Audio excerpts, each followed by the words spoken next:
हड़प्पा सभ्यता यानी सिंधु सभ्यता, जिसे हम हड़प्पा सभ्यता एवं संधारण सभ्यता भी कहते हैं। हड़प्पा सभ्यता क्यों कहते हैं? क्योंकि यहाँ पे पहली बार 1921 ईस्वी में 1921 ईस्वी में दयाराम साहनी द्वारा यह हड़प्पा स्थान खोजा गया था। ठीक है, यह सबसे पहले खोजा गया था। इसकी हम विशेषताएं, ठीक है, क्या विशेषताएं थी? कुछ 4-5 लोग या उससे अधिक हम नगरों को देखेंगे। पुनः इसकी आर्थिक व्यवस्था के बारे में कुछ जानेंगे, राजनीतिक, सामाजिक, सांस्कृतिक और भी कुछ। ठीक है, तो अब बने रहिएगा, अच्छे से इसे समझिए। ठीक है, भारत के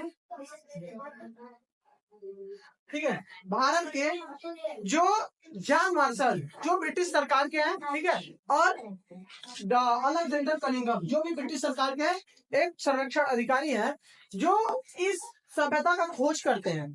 ठीक है, जैसे कि 1875 ईस्वी में अलेक्जेंडर कनिंघम द्वारा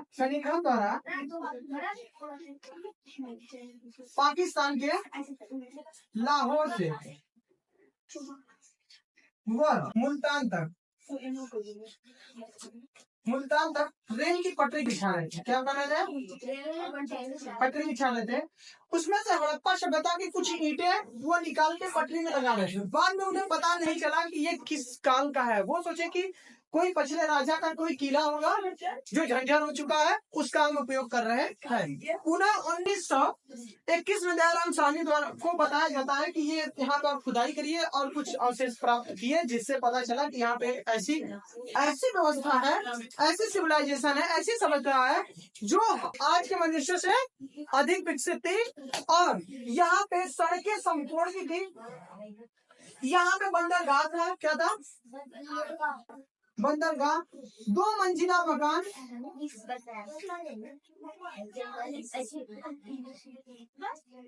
वह रसोई घर। क्या था? रसोई घर, कुएं थे, ठीक है, शौचालय थे, स्नानागार था, एक कुंड, एक स्विमिंग पूल जिसे बोला जाता है इंग्लिश में, उसमें नहाने का, ठीक है, अन्नागार मतलब अनाज का भंडार वाला घर, जैसे आज हम बोलते हैं गोदाम, मिल, ये भी था। बैलगाड़ियां थी, नाव व्यवस्था थी जो नदियों द्वारा एक स्थान से दूसरे स्थान पे पलायन करके या आयात निर्यात द्वारा। आज में देखेंगे नदियों द्वारा एक स्थान से दूसरी, मतलब हड़प्पा सभ्यता से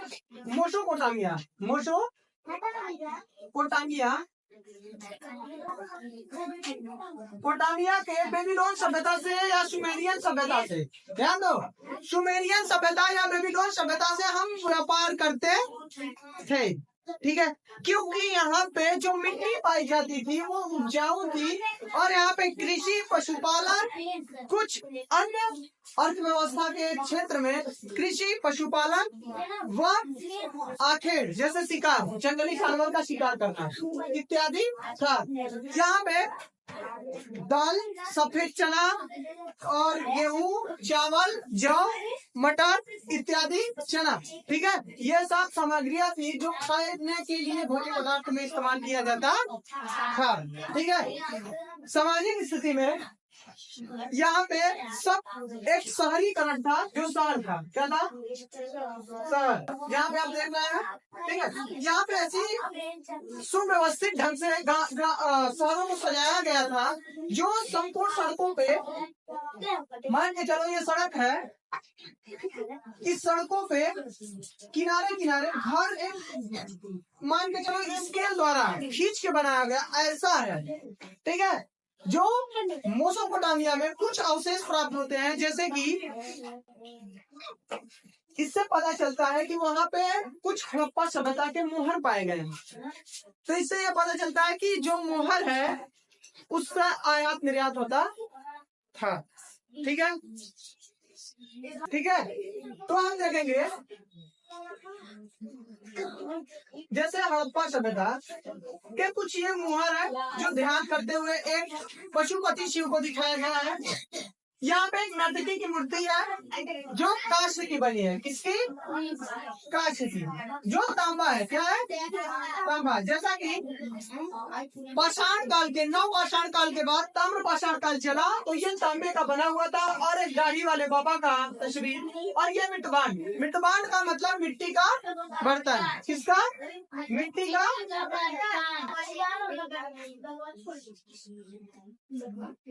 मिट्टी का बर्तन जो, और ये मुहावरे कुछ अवशेष जो ये खुदाई के दौरान मिले हैं, आप यहाँ पे देख सकते हैं। ठीक है, तो ये सभ्यता सिंधु नदी के किनारे था, जिसकी सहायक नदी थी झेलम, चेनाब, रावी, सतलुज, व्यास। ठीक है, जैसे यहाँ पे है झेलम, रावी, सतलुज, चेनाब, व्यास। ठीक है, तो ये सिंधु नदी है मुख्य रूप से। इसमें जो सुत्तका वेल्लोर है वो एक ऐसा बंदरगाह है, खंभात की खाड़ी में है। यहाँ पे कच्छ की खाड़ी है, खंभात की खाड़ी। खंभात की खाड़ी में लोथल है जो यहाँ से जा मेसोपोटामिया। कहाँ पे?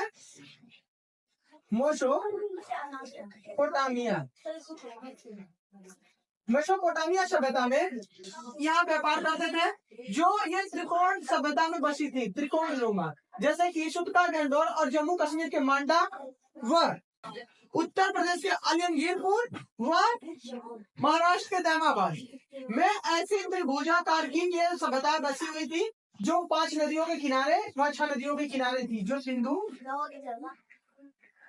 वह उनकी सहायक में।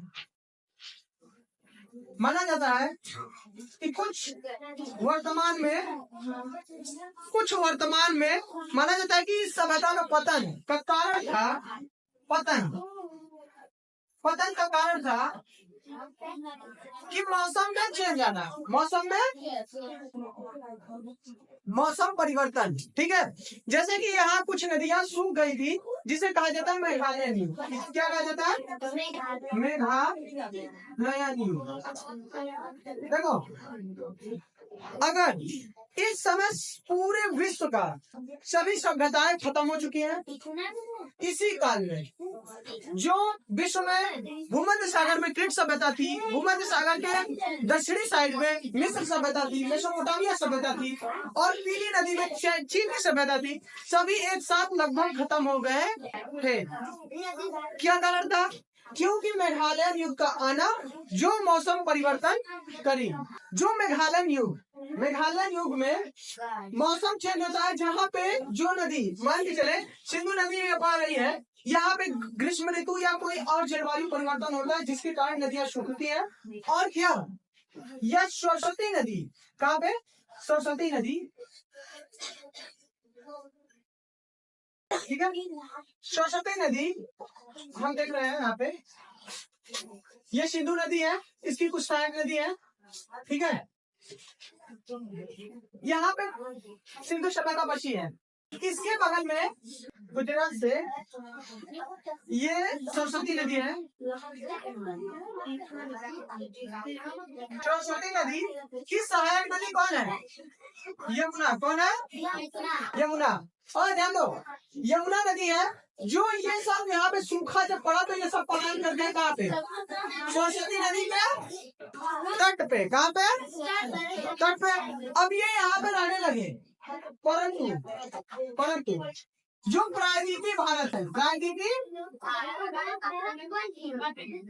ये भारत है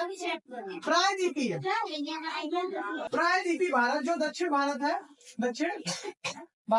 मालाबार पर्वत, वो इधर सतपुड़ा, राजवान की पर्वत, इससे लेते हुए ये ऐसे हैं। ठीक है, दक्षिण भारत का ये अरावली पर्वत है।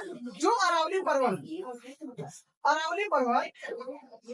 प्लेटें ये टेक्टोनिक प्लेटें सरकती थी। ठीक है, गोंडवाना लाइन पे, जिसको जो हिमालय का विस्तार हो चुका है। ठीक है, तो ये प्लेटें आपस में जाने लगी, ये आज भी जाती है। तो ये यमुना नदी को बंद कर देता है, जो गंगा नदी में चला जाता है, और सरस्वती नदी सूख जाती है। ठीक है, सरस्वती नदी सूख जाती है और यमुना नदी का डायरेक्शन जो इस बगल बह रहा था, अब ये इस बगल गंगा नदी में बहने लगती। गंगा नदी, गंगा।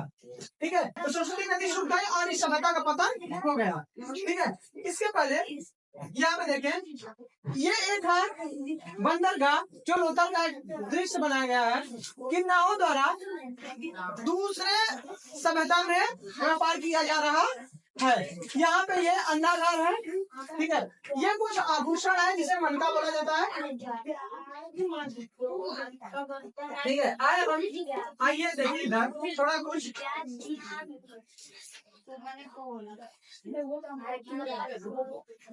यहाँ पे मेघालय नहीं हुआ, मौसम परिवर्तन हुआ, जैसे सभ्यता का पतन हो गया। थोड़ा सा ये देख लेते हैं हड़प्पा सभ्यता और जो सिंधु सभ्यता है। सिंधु सभ्यता में कुछ शहर, ठीक है, शहरों पर पड़ेंगे। ये पूरा सिंधु सभ्यता है। इसमें से जो ये है, ये उनके छोटे छोटे समझ लो ग्राम है, मान के चलो दो शहर है, ठीक है। तो जैसे हड़प्पा नगर है भारत में, वाराणसी हुआ, दिल्ली हुआ, वाराणसी हुआ, लखनऊ हुआ, ठीक है, विजयनगर हुआ, बम्बई हुआ, कोलकाता हुआ, ऐसे से कुछ शहर है। वैसे ही यहाँ पे कुछ विकसित सभ्यताएं थी। जैसे हड़प्पा सभ्यता द्वारा 1921 में रावी नदी के किनारे स्थित था, 1921 में खोजा गया, ठीक है। मोहनजोदड़ो राखलदास बनर्जी द्वारा खोजा गया जो 1922 ईस्वी में सिंधु नदी। ऐसे ऐसे है पूरा। यहाँ पे हमें मिलता क्या है, जैसे हड़प्पा सभ्यता में हमें अंडागार, ठीक है, और दफना हुआ एक मिलता कब्र जिसपे लिखा है 837। इसका मतलब क्या है पता नहीं, ठीक है। और भी कुछ इसमें मिलता है जो यज्ञ के वो मिलता है साक्ष्य, ठीक है। कुछ और भी इसमें नर्तकी की मूर्ति, देवियों की मूर्ति इसमें भी मिलते हैं। और 2 मंजिला मकान, अन्नागार, स्नानागार, ठीक है। और भी कुछ वस्तुएं पाए गए थे इसमें। चलूदड़ों में पाया गया था मेकअप के समान बिल्ली और कुत्ते, ठीक है। कुत्ते का एक ऐसा पग जो बिल्ली का पीछा कर रहा है, ठीक है।